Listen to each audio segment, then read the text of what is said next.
Following at the top of the hour.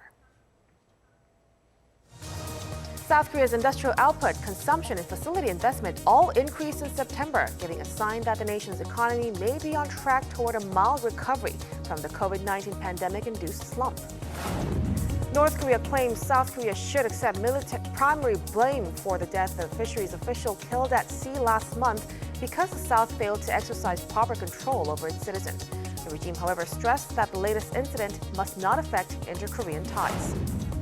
And almost 2 weeks after a teacher was beheaded in Paris, 3 people were killed with several others injured on Thursday after a knife-wielding man killed churchgoers in the French city of Nice.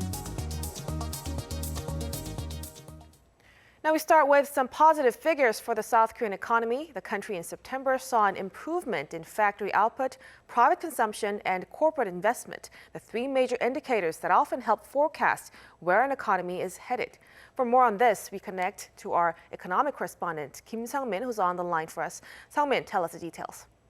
Morgan, South Korea's overall industrial output, consumption, and investment all edged up for the first time in 3 months, due in part to improved exports. Statistics Korea said on Friday that the country's overall industrial output was up 2.3% in September from the previous month. Manufacturing production jumped almost 6%, mainly driven by automobiles, electronic parts, and semiconductors. The bumper figure for industrial output can be attributed to improvements in exports, which saw an on-year increase of 7.7%. Semiconductors, general machinery, and automobiles were the major exports. Retail sales, which show the consumption trend, saw a 1.7% increase, mostly on food and clothing. Facility investment also edged up 7.4%, posting the biggest increase in 6 months. An increase of 34% in transport equipment was a major contributor to the positive figure. Finance Minister Hong Nam-gi said the triple improvement of production, consumption, and investment means the economy can expect a bright forecast for the upcoming fourth quarter. That's all I have for now. Back to you, Morgan. In other news, Pyongyang insists that South Korea is responsible for the death of the South Korean government official killed in the West Sea last month because Seoul lost its control over its citizen. But the North added that such an accidental incident should not lead inter-Korean relations to a catastrophe. Its state-run news agency reported on Friday that the regime had tried its best to retrieve the body of the official, but to no avail. It added that the North has decided to take the necessary measures in the future. The 47-year-old fisheries official was shot by the North's military after going missing off the west coast of South Korea. And on the coronavirus situation here in the nation, South Korea reported 114 new COVID-19 cases on Friday, surpassing the 100 mark for 3 days in a row. Of the new cases, 93 were locally transmitted and 21 from overseas.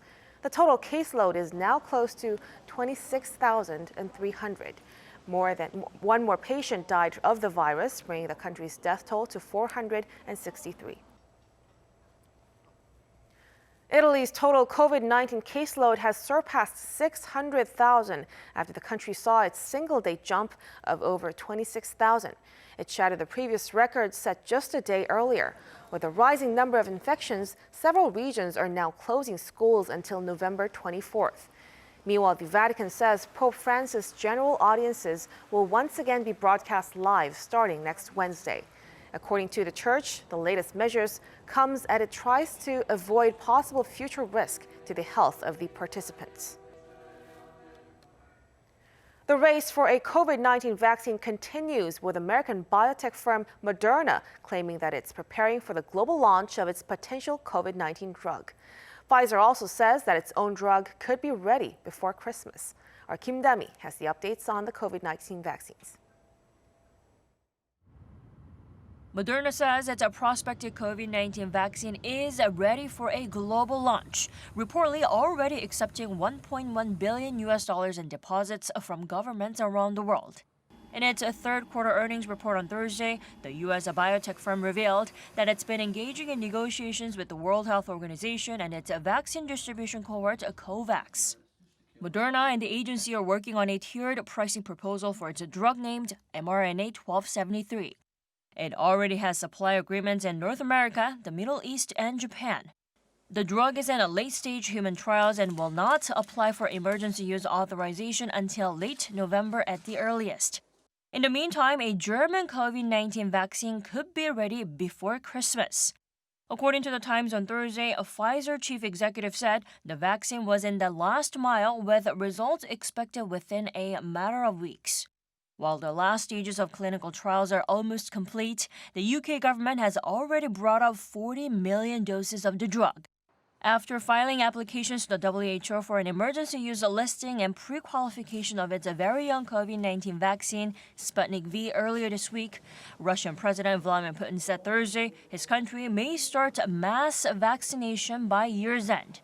Russia was the first country to grant regulatory approval for a coronavirus vaccine before completing large-scale trials. 김다미, Arirang News. 3 people have been killed and several others injured in France after a man wielding a knife attacked churchgoers. France is now on high alert, raising its security level to its maximum level. Our Lee Seung-jae reports. Just 12 days after a teacher was beheaded in Paris, 3 people were killed with several others injured on Thursday after a knife-wielding man killed churchgoers in the French city of Nice. According to French President Emmanuel Macron, it was an act of terrorism. Ladies and gentlemen, once again our country has been hit by an Islamist terrorist attack. This morning, once again, 3 of our fellow compatriots have been killed in Nice, in the Notre Dame Basilica. Police sources say the suspect is a 21-year-old Tunisian man who arrived by boat on the Italian island of Lampedusa in September. He was placed in COVID-19 quarantine before being released and told to leave Italy. He arrived in France earlier this month. According to witnesses, the attacker shouted Allahu Akbar, or God is greatest, before he beheaded a woman and killed 2 others. The attacker was later shot and detained by police. France has raised the security alert to its maximum level for the entire country, with all churches in Nice closed until further notice. Thursday's attacks come on the birthday of the Prophet Muhammad. Separately in Saudi Arabia, a security guard at the French embassy was stabbed. The victim was taken to the hospital and survived the attack. Lee Seung-jae, Arirang News. The U.S. economy suffered an unprecedented economic plunge in the first half of the year due to the COVID-19 pandemic. But recovery is seemingly underway as its GDP has expanded at a historic fast pace during the July to September period. Our Lee Kyung-in has the details. The U.S. economy grew at a record pace in the third quarter. Its gross domestic product, a measure of the total goods and services produced in the July to September period, showed an annualized rate of 33.1%. That is the highest figure since 1947, when the Commerce Department began compiling the data. This follows the worst quarter in history, when the American economy plunged 31.4% due to a COVID-19-related disruption to businesses. Experts attribute the rebound to the reopening of the economy and rising domestic consumption. More than $3 trillion of pandemic aid has also contributed to the boost. The figures, which come just 5 days before Election Day, is good news for President Trump, who repeatedly promised a return of strong pre-pandemic era growth. On the back of the positive economic data, Wall Street rebounded, with U.S. stocks closing higher on Thursday. We're having a little bit of an interruption right now, but it's an ongoing bull market. We have a long way to go. The trend is expected to continue in the fourth quarter, but the pace could drop, experts say, based on a diminishing stimulus package and reduced fiscal support. Also potentially taking its toll on growth is the resurgence of the virus that's spreading nationwide. In the meantime, a tougher road lies ahead for recovery in the job market, with 12.6 million Americans still out of work. The unemployment rate remains at 7.9%, far higher than 4.8% when Trump took office. Lee Kyung-in, Arirang News. With just days left ahead of the U.S. presidential elections, presidential candidates Donald Trump and Joe Biden both rallied in Florida within hours of each other. Although Biden is in the lead in the national race, the battle in the Sunshine State is getting tighter, with Trump narrowing the gap. Our Choi Min-jung has the full story. With just days to go until Election Day, the U.S. presidential candidates held rallies on Thursday in the critical battleground state of Florida. The duel in Florida is crucial for both Republican candidate Donald Trump and his Democratic opponent Joe Biden, as the state holds 29 electoral votes, the largest number from the 6 battleground states. According to CNN's latest average for Wednesday's presidential election polls, Biden is in the lead by 10 points at 52%. However, despite Biden's edge in national polls, the battle in Florida is getting tighter as recent data shows Biden's lead at just 4 points. On Thursday, Trump began with a rally in Tampa with thousands gathered to hear his speech. So I'm thrilled to be here in our home state, Florida. I love this state and I love the people of this state. And 5 days from now, we are going to win Florida. On top of his optimistic prediction of the election results, Trump has continuously dismissed the importance of containing the pandemic, saying that the nation will never lock down again. In the meantime, Biden spoke at a drive-in rally in Broward County. The heart and soul of this country is at stake, right here in Florida. It's up to you. You hold the key. If Florida goes blue, it's over. It's over. Biden stressed that he will not stop fighting against the COVID-19 pandemic and added that the race to finding a vaccine should not be politicized. He also mentioned that he will make efforts to shut down the virus, not the economy or the country. Trump's planned rally in North Carolina on Thursday night was postponed due to Hurricane Zeta. Meanwhile, Biden also held his second rally in Tampa, but it was cut short due to rain. Choi Min-jung, Arirang News.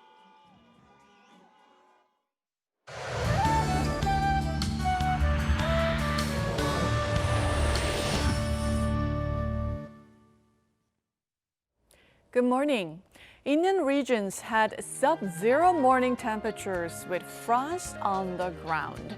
But afternoon readings will go up 2 to 3 degrees higher than yesterday, which will be leading to wide gaps in the readings across the country. In fact, Indian regions could see temperature differences of nearly 20 degrees within 6 hours.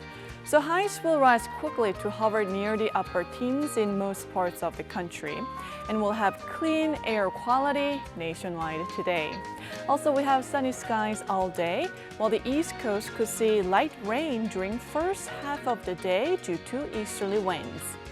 Well, temperatures will be right around the season norms this weekend.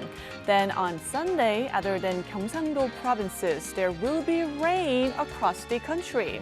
And this band of rain will trigger colder air, and November will start with winter-like conditions.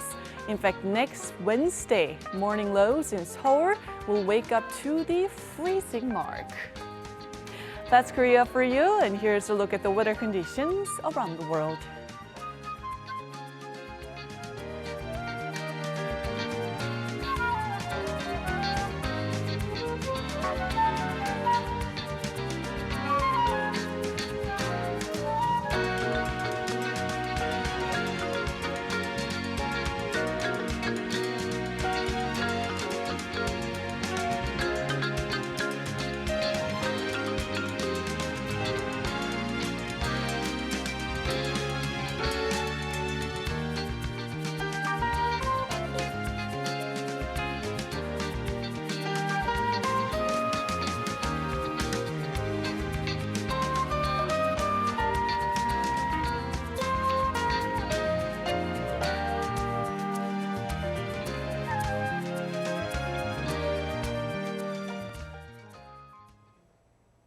And that's a wrap for us at the hour on Arirang News. We'll be back with more of the day's headlines at noon Korea time, so stay tuned.